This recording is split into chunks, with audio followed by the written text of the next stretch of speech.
কোশ্চেনটা হলো apply Biot Savart law to find magnetic field due to circular current carrying loop at a point on the axis of the loop. আমাদের এখানে current carrying loop দেওয়া আছে যেটার মধ্যে current যাচ্ছে হচ্ছে আই। তো এটার জন্য এটার অ্যাক্সিসের উপর একটা পয়েন্ট পি রাখা আছে, এই পয়েন্টে আমাদের ম্যাগনেটিক ফিল্ড ইন্টেন্সিটি বের করতে হবে। এটার জন্য আমাদের বায়ো-সাভার্ট লটা ভালো করে বুঝতে হবে। বায়ো-সাভার্ট ল এর ভেক্টর ফর্ম বায়ো-সাভার্ট ল। তো বায়ো-সাভার্ট ল আমাদের বলেছে কি db equal to mu naught I divided by 4 pi dl sine theta by r square. থিটাটা এই থিটাটা কার কার মধ্যে হয় এটা আমাদের জানতে হবে। থিটা হচ্ছে আর অ্যান্ড ডিএল এর মধ্যে। আর এটা ছাড়া এটার ভেক্টর ফর্ম আমাদের জানতে হবে। Vector form dB equal to হচ্ছে কি mu naught I by 4 pi dl cross r vector divided by r cube. এটা হচ্ছে বায়ো-সাভার্ট ল এর ভেক্টর ফর্ম। তার মানে হচ্ছে কি যেখানে ডিবিটা বের করব আমরা, মানে কি ম্যাগনেটিক ফিল্ড ইন্টেন্সিটি ডিবিটা বের করব, সেখানে ডিবিটা ডিএল অ্যান্ড আর এর ভেক্টর প্রোডাক্ট মানে কি ক্রস প্রোডাক্টের জন্য আসবে ডাইরেকশনটা। তো ডিবি এর ডাইরেকশনটা কিসের জন্য আসবে? ডিএল অ্যান্ড আর এর ক্রস প্রোডাক্টের জন্য। তো ডিএল আর এর ক্রস প্রোডাক্ট কীভাবে বের করা হয়?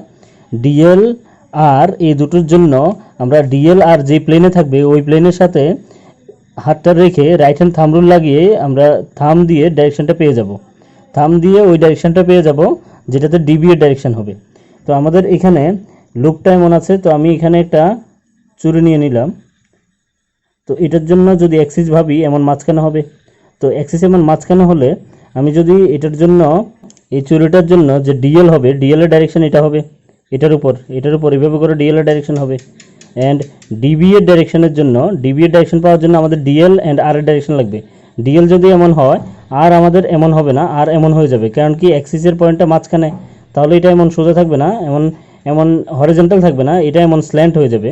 হ্যাঁ, এমন হয়ে গেলে এখন দেখো এটা যেমনই থাকুক, এই ডিএল অ্যান্ড এটা হচ্ছে আর, এই দুইটার মধ্যে আরকে এখানে আমরা এস দিয়ে লিখেছি, যেটা এখানে এস আছে, এসটা আর এর কাজ করছে।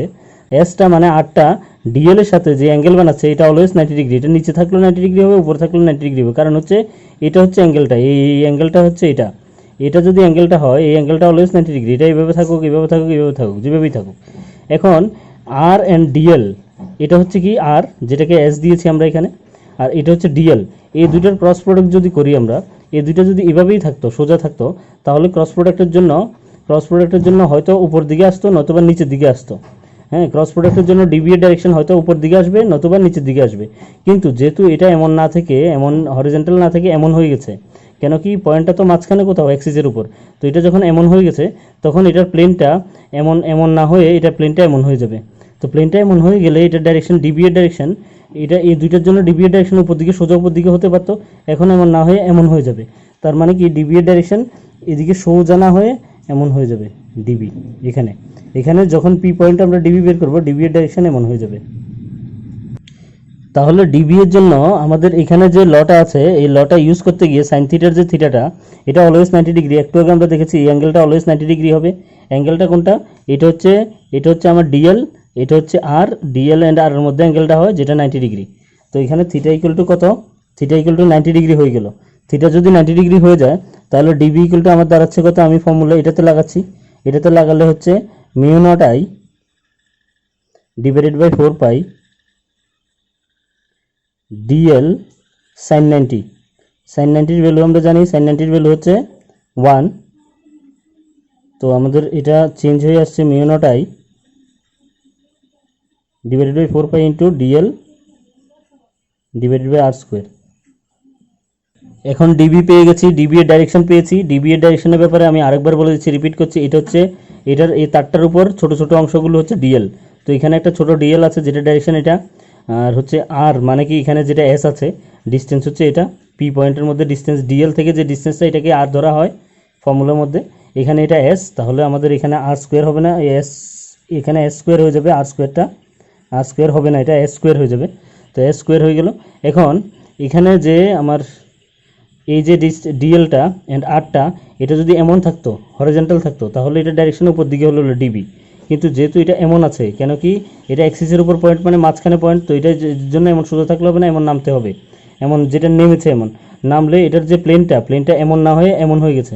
যদি প্লেনটা এমন সোজা থাকতো, হরিজন্টাল থাকতো, তাহলে উপর দিকে হতো এমন হওয়াতে, যেহেতু এটা এমন হয়ে গেছে তাহলে এটা এমন হয়ে যাবে অ্যাঙ্গেল করে হবে, যেটা হচ্ছে ডিবি আমরা এখানে পেয়েছি। এখন এই ডিবিকে অ্যাড করার জন্য ডিবি এর দুইটা কম্পোনেন্ট নেব। কম্পোনেন্ট নেওয়ার জন্য এই অ্যাঙ্গেলটাকে আমরা থিটা ভেবে নিচ্ছি। থিটা ভেবে নিলে এটা হবে ডিবি, এটা যদি থিটা হয় তাহলে এটা 90 মাইনাস থিটা, এটা আবার থিটা, এটা থিটা হলে এটা 90 মাইনাস থিটা হবে। কেন 90 মাইনাস থিটা হবে? কারণ এটা দেখেই বোঝা যাচ্ছে এটা 90 ডিগ্রি পুরোটা, এটা 90 মাইনাস থিটা, আবার এটা সবটা 90 ডিগ্রি হচ্ছে, এটা 90 মাইনাস থিটা, এটা 90 মাইনাস থিটা, দ্যাট ইজ এটা থিটা। এটা থিটা হলে এটা হবে ডিবি কস থিটা,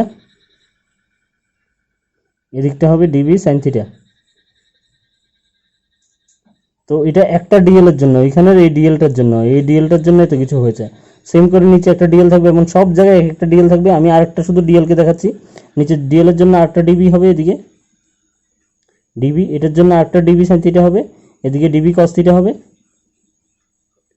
তো ডিবি কস থিটা সবগুলো ক্যান্সেল হয়ে যাবে, এটা ক্যান্সেল হয়ে যাবে, এমন করে সবগুলো ডিবি কস থিটা ক্যান্সেল হয়ে যাবে, ডিবি সাইন থিটাগুলোকে অ্যাড করলেই হয়ে যাবে। তো আমরা ফার্স্ট এটা পেয়েছি। তাহলে পি পয়েন্ট এ net magnetic field at P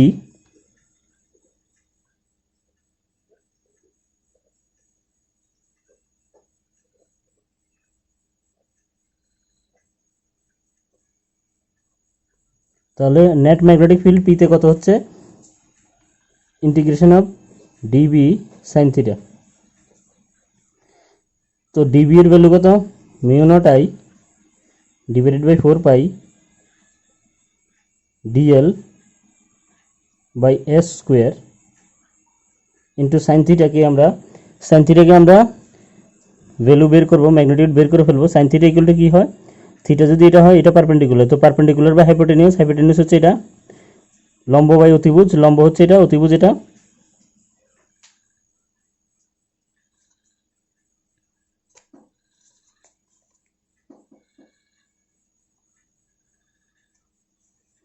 তো নেক্সট স্টেপে কি হচ্ছে, অতিভুজ যেটা আছে এস যেটা আছে, এটাকে আমরা লিখতে পারি কত, এস কে লিখতে পারি আমরা root over of a square plus r square.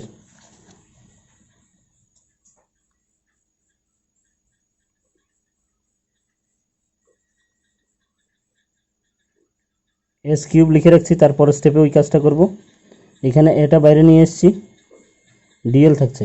এটার কারণ হচ্ছে কি, দেখো এখানে এসটা কনস্ট্যান্ট, সবগুলো পয়েন্ট থেকে, এই পয়েন্ট থেকে এস যা হবে সবগুলো পয়েন্ট থেকে এস তাই হবে। S constant, a constant, r constant, এগুলো সব কনস্ট্যান্ট, আই কনস্ট্যান্ট, এই জন্য এগুলো চেঞ্জ হয়নি। শুধু কাজ করতে হবে আমাদের ভেরিয়েবল হচ্ছে ডিএলটা, এই জন্য ডিএলটাকে ইন্টিগ্রেট করতে হচ্ছে। তো লিমিট আমি নিয়ে নিচ্ছি 0 থেকে 2 পাই এ।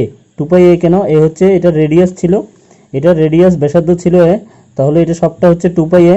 তো যে কোনো জায়গা থেকে শুরু করে সবটা ঘুরে আসলে 0 থেকে শুরু করে 2 পাই এ ডিস্টেন্স যাব, এই জন্য 0 to 2 pi a, limit 0 to 2 pi a. তো আমাদের এখানে 0 to 2 pi a, integration of dx হচ্ছে এক্স, তাহলে ইন্টিগ্রেশন অফ ডিএল এল হবে।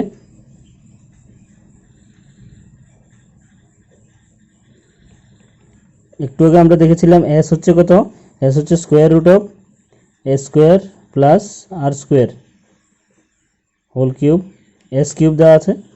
আর এটা হচ্ছে ইন্টিগ্রেশন অফ ডিএল হচ্ছে এল হয়ে যাবে, ডিএক্স যেমন এক্স হয়, 0 টু 2 পাই এ।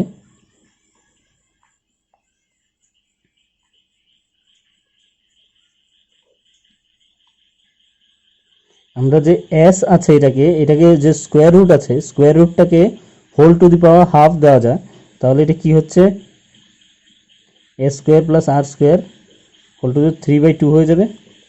আর এটা হচ্ছে upper limit minus lower limit বসাতে হয়, এটা ক্যালকুলেট করলে আমরা কত পাচ্ছি, 0কে না লিখলেও চলবে পরের স্টেপে।